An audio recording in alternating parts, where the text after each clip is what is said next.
being liberals out with a new video advocating for the Green New Deal pushed by AOC, stating that an army of young people at the Sunrise Movement is pushing Congress for a Green New Deal. This is absolutely insane. The Green New Deal would destroy what makes America America. It would literally harm and impoverish people. So first of all, the entire premise of the Green New Deal is that they want to make the U.S. carbon neutral by 2030.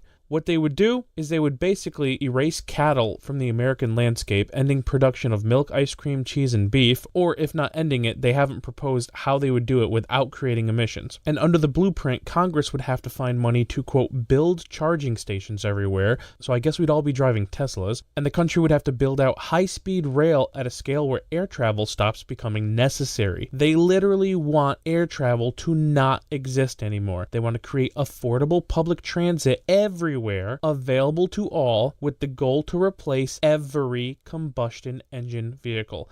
First off, this isn't even feasible outside urban America. You cannot put massive infrastructure like high-speed rail or bus routes for everybody in an area where there aren't enough taxpayers to actually sustain the cost of the infrastructure. That's why these things naturally occur in cities. There's a lot of people, so you can actually raise the tax revenue necessary to implement such ideas. You cannot go out in the middle of nowhere and say we're going to build a massive public transport system and have 5 people use it and then tax the remaining 13 people who live there. So what would this entail? What even is the biggest emitter of carbon? According to the EPA's sources of greenhouse gas emissions, agriculture actually only accounts for about 9% of greenhouse gas emissions. So she's threatening our entire food industry, all for a very small piece of the overall pie. 28% of emissions come from transportation, 28% from electricity, 22% from industry in general, and 11% from commercial and residential. Can you imagine the impact of the overall economy if all those segments had to be scaled back in order to make us carbon neutral?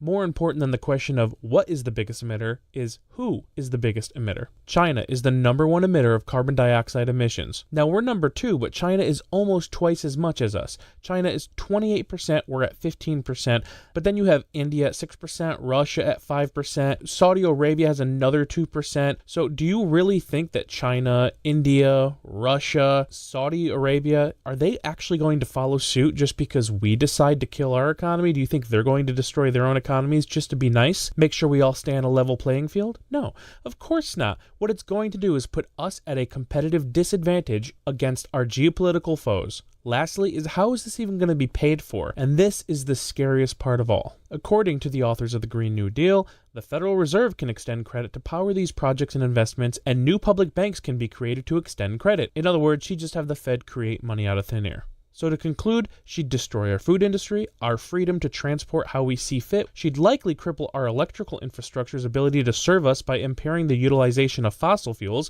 And remember, progressives don't like the alternative of nuclear energy either. They think everything can be run on wind and solar, and that's just not sustainable. She'd destroy our economy by putting us at a competitive disadvantage, and she'd pay for it via inflation, which means devaluing the US dollar to the point where it would literally ruin people's life savings and retirement funds. No, this is not a good deal.